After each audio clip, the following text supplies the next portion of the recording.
যখন আমি কথা বলতে বসেছি, কথা বলতে বসার কিছুক্ষণ আগেই আমি খবর দেখে আসলাম পত্রিকার যে ফেনী শহরের মিজান রোডের কাছে শিশুদের লাশ ভেসে আসছে।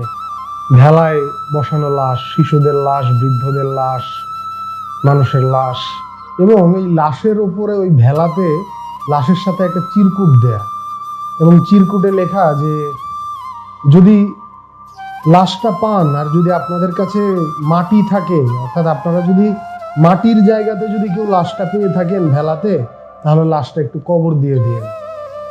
কার সন্তান, কার বুকের মানিক, সে হচ্ছে মৃত্যুর পরে ভেলায় ভাসিয়ে দিয়েছে, যে অন্তত যেন কবরটা পায়, অন্তত যেন তার সৎকারটা হয়, সেজন্য সাথে চিরকুট দিয়ে ভাসিয়ে দিয়েছে।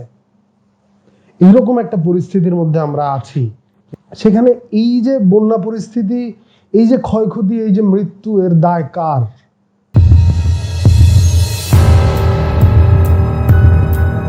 আমরা জানি বন্যা একটা প্রাকৃতিক দুর্যোগ, আমরা বন্যাকে বলি প্রাকৃতিক দুর্যোগ। যখন দুর্যোগের ক্যাটাগরি করা হয়, দুর্যোগের বিভাজন করা হয় যে কোনটা মানব সৃষ্ট দুর্যোগ আর কোনটা প্রাকৃতিক দুর্যোগ, তখন বন্যাকে বলা হয় প্রাকৃতিক দুর্যোগ।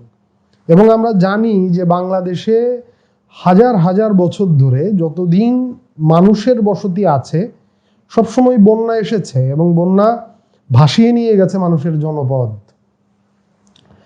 কিন্তু এইবারের বন্যাটা একটু বিশেষ।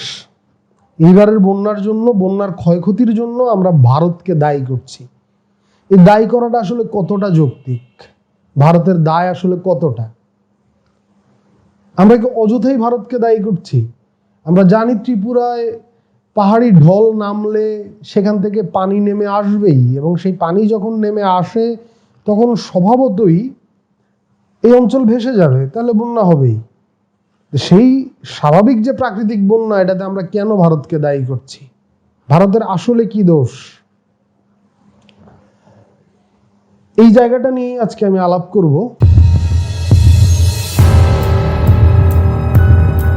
তো এই আলাপের শুরুতেই আমি স্মরণ করছি শহীদ আবরার ফাহাদকে। কেননা আবরার ফাহাদ যে ফেসবুক পোস্ট দিয়ে মারা গিয়েছিল, সেখানে সে যে বাঁধ ভারতের, সেটারও সে সমালোচনা করেছিল। আমি শহীদ আবরার ফাহাদকে স্মরণ করছি, এবং একই সাথে এই আলাপের শুরুতে আমি স্মরণ করছি মাওলানা আব্দুল হামিদ খান ভাসানীকে, যিনি স্বাধীন বাংলাদেশে সর্বপ্রথম ভারতের জল সন্ত্রাসের বিরুদ্ধে প্রতিরোধ সৃষ্টি করেছিলেন। তখনও বাংলাদেশের কোনো রাজনৈতিক দল, কোনো বুদ্ধিজীবী বুঝতে পারেনি বাংলাদেশের কি সর্বনাশ ভারত করেছে। মাওলানা ভাসানী বুঝেছিলেন এবং তিনি ফরাক্কা লং মার্চে সংগ্রাম করেছিলেন। সুতরাং আমি মাওলানা ভাসানীকে স্মরণ করছি, এবং আমি স্মরণ করছি শহীদ আবরার ফাহাদকে। তো এখানে ভারতকে যে আমরা দায়ী করছি, দায়ী করার প্রশ্নে প্রথম যেই পয়েন্টটা, প্রথম যে প্রশ্নটা, ভারত বাংলাদেশের সাথে যে শয়তানিটা করেছে, যে শাস্তিটা বাংলাদেশকে দিতে চেয়েছে, সেটা হচ্ছে যে আমরা সবাই জানি যে ভারত কোনো সতর্ক বার্তা না দিয়েই বাঁধ খুলে দিয়েছে। ডম্বুর জলবিদ্যুৎ কেন্দ্রের যে বাঁধ, সে বাঁধটা খুলে দিয়েছে। এখন বাঁধ খুলে দেওয়ার কারণে কি সমস্যা হয়েছে? প্রথম কথা হচ্ছে যে ভারত আমাদেরকে না জানিয়ে বাঁধটা খুলেছে। তাহলে যদি জানাতো, তাহলে আমরা 2-3 দিনে একটা ন্যূনতম প্রস্তুতি নেয়ার সুযোগ আমাদের থাকতো, কিন্তু সেই প্রস্তুতিটা আমাদের ছিল না। মানুষ তার ঘর থেকে বেরিয়েছে, কেউ বাজারে গেছে, কেউ মসজিদে গেছে, কেউ মন্দিরে গেছে, কেউ তার উঠোনে বাচ্চারা খেলছে, মহিলারা রান্নাঘরে রান্না করছে। এরকম একটা সময় হঠাৎ বানের জল এসে সব ভাসিয়ে নিয়ে গেছে। এই যে অবস্থাটার মধ্যে ভারত আমাদেরকে ফেলেছে, আমাদেরকে কোনো পূর্ব প্রস্তুতির সুযোগ না দিয়ে, সেটা হচ্ছে ভারতের প্রথম দায়। কিন্তু এটাই কি ভারতের একমাত্র দায়, যেটার কথা আমরা বারবার বলছি? না, এটা ভারতের একমাত্র দায় নয়। ভারতের আরো কিছু দায় রয়েছে। ভারতের সবচেয়ে বড় দায় হচ্ছে, এখানে ভারত অভিন্ন আন্তর্জাতিক নদীর উপরে এই বাঁধটা দিয়ে রেখেছে। আমাদের অনুমতি ভারত নেয়নি।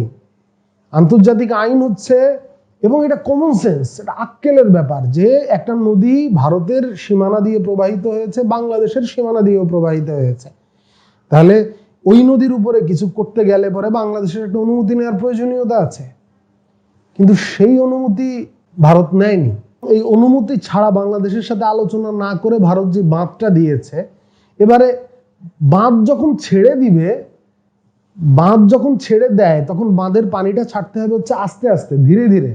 ত্রিপুরাতে যে বন্যাটা হয়েছে পাহাড়ি ঢল নেমে এবং অতিবৃষ্টিপাতের কারণে, একদিনে কিন্তু হুট করে সব পানি এসে নেমে যায়নি।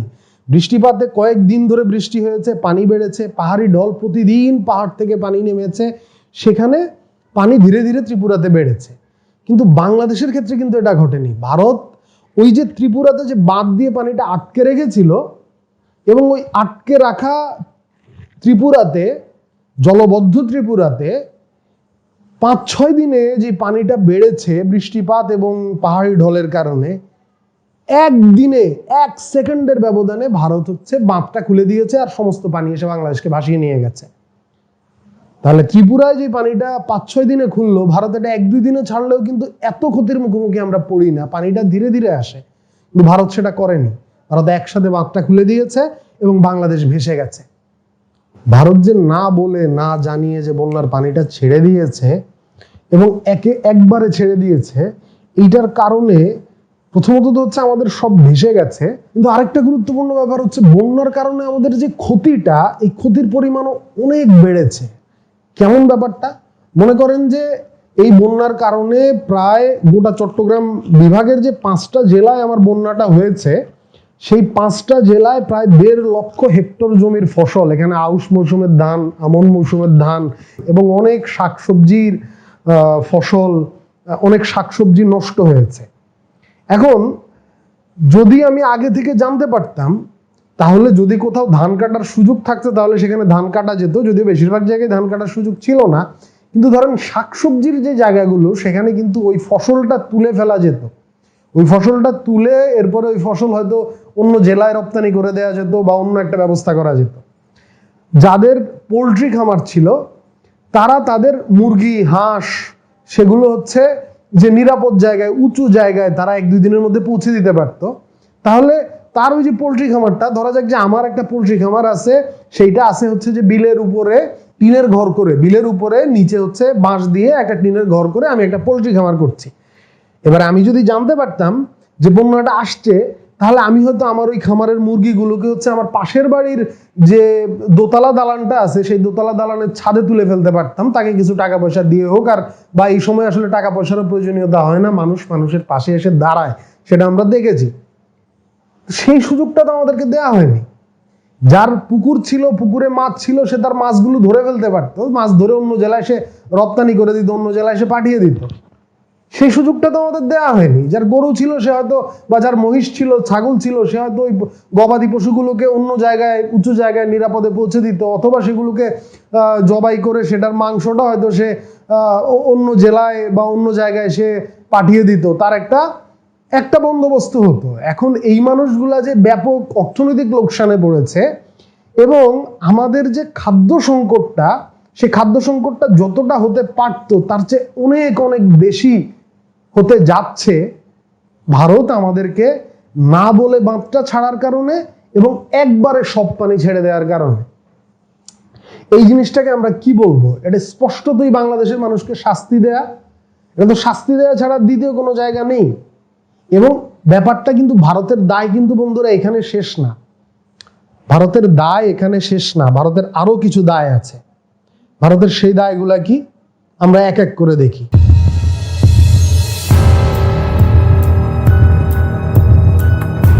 প্রথম কথা হচ্ছে যে ভারত যে বাঁধটা দিয়েছে বাংলাদেশের সঙ্গে কোনো আলোচনা না করে, সেই বাঁধটা শুষ্ক মৌসুমে, যখন হচ্ছে শুকনা মৌসুম, ধরেন গ্রীষ্মকাল, বৈশাখ, জ্যৈষ্ঠ, তার আগে ধরেন যে চৈত্র, ফাল্গুন, চৈত্র, তার আগে আপনার পৌষ মাঘ, 2 মাসে কোনো বৃষ্টি হয় না, শীতকাল, এই যে সময়টা, বা শীতকালের আগে হেমন্তকাল, যে সময়টাতে বাংলাদেশে বৃষ্টি একদমই কম হয়, ভারতেও বৃষ্টি কম হয়, কিন্তু ওই পাহাড় থেকে, যেখান থেকে নদীর উৎপত্তি হয়েছে, সেখান থেকে একটা পরিমাণ পানি সেই সময় প্রবাহিত হতো, ঐতিহাসিকভাবেই হয়, নদীতে ওই পানিটা প্রবাহিত হয়। এখন বাংলাদেশকে ভারত শুষ্ক মৌসুমে পানি দেয়নি। ওই সময়টা বললাম, ওই সময়টাতে বাংলাদেশকে ভারত পানি দেয়নি। এখন পানি না দেওয়ার কারণে কি হয়েছে? আপনি আজকে নোয়াখালী, ফেনী, কুমিল্লা, লক্ষ্মীপুর, চট্টগ্রাম, এই জায়গাগুলোতে যান, আপনি রাস্তার ধারে ধারে অসংখ্য লাশ দেখবেন, নদী ও খালের লাশ। এখন নদীর রূহ আছে, নদীর জীবন আছে, নদী কোনো মৃত পানির প্রবাহ না, নদীর রূহ আছে, জীবন আছে। সেই যে নদীর জীবন সত্তা, সেটাকে ভারত হত্যা করেছে দিনের পর দিন। তার যে জীবন প্রবাহ, সেই জীবন প্রবাহটাকে প্রবাহিত হতে না দিয়ে পানিটাকে আটকে রেখে, এই পানি আটকে রাখবার ফলাফলটা কি হয়েছে? পানি আটকে রাখবার ফলাফলটা যেটা হয়েছে সেটা হলো যে আমার নদীগুলো এবং খালগুলো হচ্ছে দিনে দিনে ভরাট হয়ে গেছে। অনেক দেশীয় দখলদার তারপরে সেই ভরাট হওয়া নদীগুলোকে, খালগুলোকে তারা দখল দিয়েছে। দখল দিয়ে সেখানে তারা বাড়ি তুলেছে, বিল্ডিং তুলেছে, এটা করেছে, সেটা করেছে, নানা কিছু করেছে। এখন তারা দখলটা দিতে পেরেছে কেন? কারণ নদীতে পানি ছিল না। নদীতে পানি ছিল না কেন? কারণ ভারত পানি দেয়নি। তো আমি বলবো যে এই যে জায়গাটা, বাংলাদেশকে তার ন্যায্য পানি থেকে বঞ্চিত করা, এবং এই নদীগুলো যাদের আমি বলছি যে রুহ আছে, এরা জীবন্ত সত্তা, এই জীবন্ত সত্তাগুলোকে যে হত্যা করা হয়েছে, এইটার জন্য ভারতের দায় আছে। এবং এইটার কারণে যে শুধু ভারত নদীকে হত্যা করেছে, বাংলাদেশের মানুষকে ভোগান্তিতে ফেলেছে তা নয়। সেই নদীতে যত ধরনের প্রাণী ছিল, সেখানে মাছ ছিল, হাজার হাজার প্রজাতির মাছ, ডলফিন, শুশুক, অনেক ধরনের জলজ প্রাণী, এবং সেই জলজ প্রাণীদেরকে, মাছদেরকে খেয়ে বেঁচে থাকা পাখি, সেই নদীর পানিতে টিকে থাকা গাছ, জীবন ব্যবস্থার যে ধ্বংস ভারত সাধন করেছে, সেটা আমি পরবর্তীতে আলোচনা করব। এই যে জায়গাটার কথা বলছি, যে ওই শুকনো মৌসুমে আমাদেরকে পানি না দেওয়ার কারণে অনেক খাল, বিল, নদী এগুলো ভরাট হয়ে গেছে। এবারে এগুলা যখন ভরাট হয়ে গেছে, তখন বন্যার পানিটা যখন নামলো বাংলাদেশের উপরে, যখন বন্যার পানিটা এলো, তখন ওই খাল আর নদী তো নেই যে খাল আর নদী দিয়ে পানিটা প্রবাহিত হয়ে যাবে।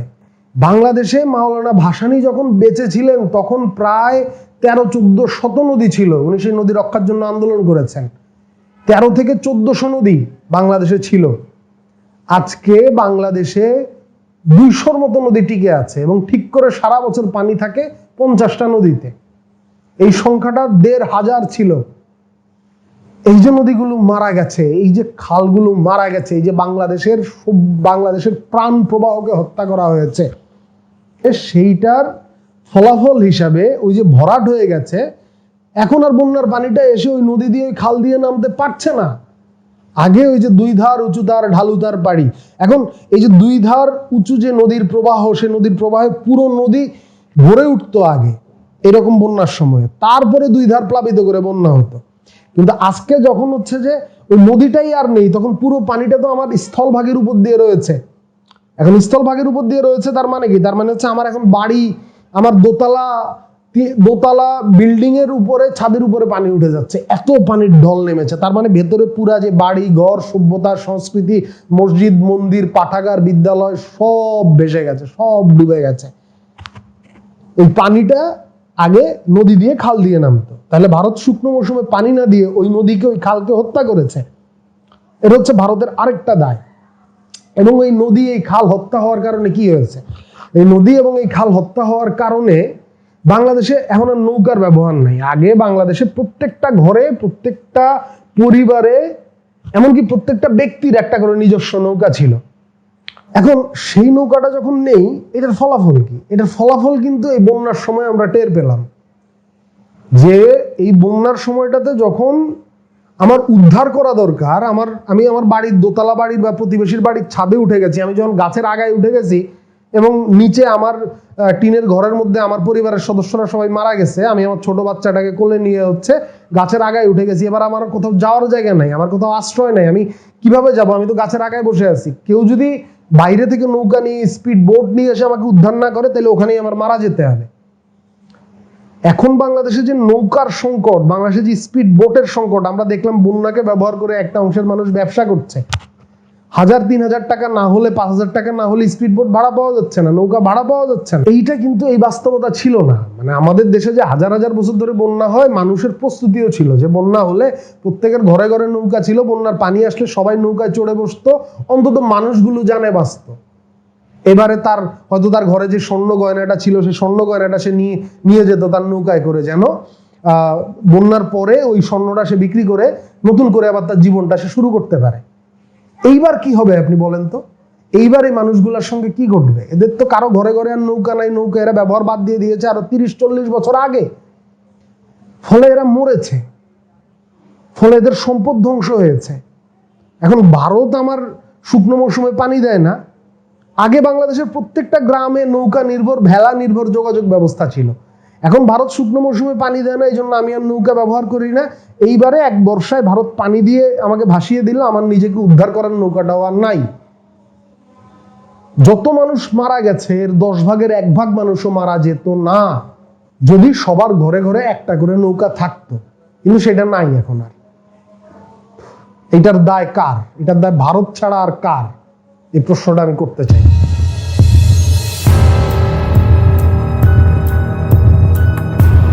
সর্বশেষ আমি আরেকটা পয়েন্ট বলবো, সেটা হচ্ছে যে বন্যা পরবর্তী সময় আমাদের যে খাবারের সংকট তৈরি হবে, আমরা একটা দুর্ভিক্ষের ঝুঁকিতে আছি এই বন্যার কারণে। যেটা ভারত আমাদেরকে একটা, প্রথমত বন্যায় ভাসালো, আমাদের মানুষকে হত্যা করলো, দ্বিতীয়ত হচ্ছে আমরা একটা দুর্ভিক্ষের ঝুঁকিতে আছি। এই যে দুর্ভিক্ষের ঝুঁকিটা, এই দুর্ভিক্ষের ঝুঁকি কেন তৈরি হলো? আগে দেখেন, আগে বাংলাদেশে যখন বন্যা হতো, বন্যার পরে মানুষের ফসল ভেসে যেত, তার ঘরবাড়ি ভেসে যেত, এই সমস্যাগুলো ছিল। কিন্তু এইবার একটা অভিনব ঘটনা ঘটেছে, এই ব্যাপারটা লক্ষ্য করেন যে এইবার আমাদের অসংখ্য মাছ চাষি, আগে বাংলাদেশে এত মাছ চাষি ছিল না, ঠিক আছে? মাছ চাষি ছিল না কেন? কারণ আমার নদী খাল বিলে এত মাছ, মাছ খেয়ে শেষ করা যায় না। ঘরে ভাত নাই কিন্তু মাছ আছে, ঠিক আছে? এই যে মাছ খেয়ে শেষ করা যাইতো না, ওই নদী, ওই খাল, ওই বিল তো আমার এখন আর নাই। এই জন্য আমার মাছের চাহিদা পূরণ করতে হয় হচ্ছে পুকুরে চাষ করে। আমার আমিষের চাহিদা পূরণ হয় কিসে? পুকুরে চাষের মাছে, পোলট্রি খামারের মুরগি দিয়ে এবং ওই মুরগির ডিম দিয়ে। এখন যখন হচ্ছে বন্যায় আমার সকল পুকুরের সকল মাছ ভেসে গেল এবং বন্যায় যখন হচ্ছে আমার পোলট্রি খামারগুলো ধ্বংস হয়ে গেল, এটার ফলাফল কি? এটার ফলাফল হচ্ছে আমরা একটা প্রবল আমিষের সংকটে পড়বো, ঠিক আছে? কারণ হচ্ছে আগে তো আমার বন্যার পরে আমি নদীতে গেলে আবার আগের মতোই মাছ পেতাম, ধরেন 30-40 বছর আগে। কিন্তু ভারত বাঁধগুলা দিয়ে যখন আমার নদীগুলোকে মেরে ফেললো, আমার মাছের সংকট তৈরি করলো, এখন সে বন্যা দিয়ে হচ্ছে আমার পুকুরের মাছ ভাসিয়ে নিয়ে গেল এবং হচ্ছে আমার পোলট্রি খামারগুলো ভাসিয়ে নিয়ে গেল। তাহলে সেই পোলট্রি খামারগুলো এবং সেই মাছগুলো ভাসিয়ে নিয়ে যাওয়ার পরে এই বন্যায় কিন্তু আমাদের মৃত্যুর মিছিল থামে নাই। এই বন্যার পরেও আমাদের ক্ষতিটা চলতে থাকবে, আমাদের মানুষ মারা যেতে থাকবে। আমরা বাংলাদেশের যে সভ্যতা, বাংলাদেশ পৃথিবীর অন্যতম সবচেয়ে ধনী দেশ হতে পারতো। কোনো উন্নয়ন প্রকল্প দরকার নাই, কোনো বিদেশি ঋণ দরকার নাই, কোনো সাহায্য দরকার নাই। মুঘল সাম্রাজ্যের জিডিপি ছিল পৃথিবীতে সবচেয়ে বেশি, আর বাংলা ছিল মুঘল সাম্রাজ্যের সবচেয়ে ধনী অঞ্চল। আমাদের সম্পদ লুট করেছে ব্রিটিশ, আমাদের সম্পদ লুট করেছে পাকিস্তানি, কিন্তু আমাদের সম্পদ উৎপাদনের যে কারখানাটা, যেইটা আমাদেরকে সোনার বাংলা বানাতো, সেই সম্পদের উৎসটা, সেটাকে ধ্বংস করেছে ভারত। সেটা হচ্ছে আমাদের নদী সমূহ। এই কাজের জন্য কিন্তু ভারতের কোনো ক্ষমা নাই, আমরা ক্ষমা করব না। আমরা আমাদের প্রজন্ম থেকে প্রজন্মান্তরে একদিন কত সমৃদ্ধ সভ্যতা আমাদের ছিল, সেই গল্প আমরা পৌঁছে দিব এবং আমাদের নদীর পানি ভারতকে দিতে হবে। তো আমি মানে এই বাস্তবতায় আমার কাছে মনে হয়েছে যে এই আলোচনাগুলো করা দরকার, এই আলোচনাগুলো আলোচনায় আসা দরকার। হ্যাঁ, আপনিও যদি এই আলোচনাটার সাথে একমত হন তাহলে অবশ্যই এটা অন্য মানুষদের কাছেও পৌঁছে দিন, তাদের কাছেও ছড়িয়ে দিন, আলোচনা করুন এবং আমাদের স্ট্র্যাটেজি সাজাতে হবে। আমরা এইটা ছেড়ে দিব না। আমাদের সভ্যতা, এত সমৃদ্ধ সভ্যতা, আমাদের দেশ এত সমৃদ্ধ দেশ, এটাকে ভারত এইভাবে ধ্বংস করে ফেলবে। আমরা রক্ত দিয়ে এই দেশটাকে আবার ভারতের কাছ থেকে উদ্ধার করেছি, ভারতের দালালদের কাছ থেকে উদ্ধার করেছি। তো আমি ভারতের এই যে বাঁধ এবং এই বাঁধের যে ফলাফল, সেই ফলাফলটাকে আমি 6-7টা পর্বে হচ্ছে আলোচনা করব। আমি প্রথম পর্বে হচ্ছে বন্যা এবং বন্যার যে ক্ষয়ক্ষতি, সেই ক্ষয়ক্ষতির পেছনে ভারতের যে দায়, সে দায় নিয়ে আলাপ করলাম। হ্যাঁ, এরপরে আমি পরের পর্বে কথা বলবো বাংলাদেশের যে অর্থনীতি এবং হচ্ছে আমাদের যে গ্রামীণ জীবন ব্যবস্থা, সেটা কিভাবে ধ্বংস হয়ে গেছে, আমাদের জীবন মান কিভাবে পড়ে গেছে ভারতের বাঁধের কারণে। হ্যাঁ, এবং তারপরের পর্বে আমি বলবো যে আমাদের শিল্প, সাহিত্য, সংস্কৃতি কিভাবে ধ্বংস হয়ে গেছে, আমাদের সভ্যতা কিভাবে ধ্বংস হয়ে গেছে এই নদীর বাঁধের কারণে, আমাদের কাব্য সঙ্গীত চর্চা কিভাবে ধ্বংস হয়ে গেছে আমাদের নদীগুলো ধ্বংস হওয়ার সাথে, সেটার কি সম্পর্ক। তারপরের পর্বে আমি আলোচনা করব আমরা সামরিকভাবে কিভাবে অত্যন্ত অরক্ষিত এবং দুর্বল হয়ে পড়েছি ভারতের এই নদী ব্যবস্থা, নদীগুলোর উপরে বাঁধের কারণে। তারপরের পর্বে আমি বলবো যে আমাদের যে শাহবাগ শাপলা বিতর্ক এবং নারীর পোশাক নিয়ে আমাদের যে সমাজের জটিলতাটা চলছে, সেটার পিছনেও কিভাবে ভারতের বাদ অনেকাংশে দায়ী সেটার কথাও আমি বলবো। এবং তার সাথে আমি আমাদের যে সঙ্গীত, আমাদের যে আধ্যাত্মিকতা, আমাদের যে ধর্মীয় জীবন, সেটাও কিভাবে আপনার ভারতের বাঁধের কারণে ক্ষতিগ্রস্ত হয়েছে, অর্থাৎ আমাদের নদীগুলো মারা যাওয়ার কারণে ক্ষতিগ্রস্ত হয়েছে। এবং তার পরের পর্বে আমি আলোচনা করব হচ্ছে আমাদের ইতিহাস ও জাতীয় চেতনায় আমাদের নদীর কি ভূমিকা, এবং বাংলাদেশের নদীগুলো ধ্বংসের পিছনে পানি সম্পদ বিভাগের দায় কতটা, বাংলাদেশের ভেতরেও আসলে আমাদের পরিকল্পনাগত ভুলগুলো কি কি। হ্যাঁ, তো আমি প্রতিদিনই এই সময়টাতে ভিডিও দিব, এবং হচ্ছে যে আমাদের করণীয় কি সেটাও আমি শেষ পর্বে বলবো। তো আমি মনে করি যে আমাদের জুলাই বিপ্লবে আমরা যে ফ্যাসিবাদকে হটিয়েছি সেটা আমাদের কাজের একটা ধাপ মাত্র। যতদিন পর্যন্ত ভারতীয় সাম্রাজ্যবাদের কাছ থেকে আমরা আমাদের জলের ন্যায্য হিস্সা আদায় করতে না পারবো, ততদিন কিন্তু আমরা বাংলাদেশ সম্ভাবনাগত জায়গায় যেইখানে পৌঁছাতে পারে সেখানে কখনো পৌঁছাতে পারবো না, যদি আমরা নদীর পানিটা উদ্ধার করতে না পারি। তো সেই সংগ্রামে আমরা একসঙ্গে থাকবো, একসঙ্গে লড়াই করব, সেই প্রত্যাশা রেখে আজকের মতো শেষ করছি। ভালো থাকবেন, পরের পর্বে দেখা হবে, আর বন্যার্ত মানুষের পাশে দাঁড়াবেন।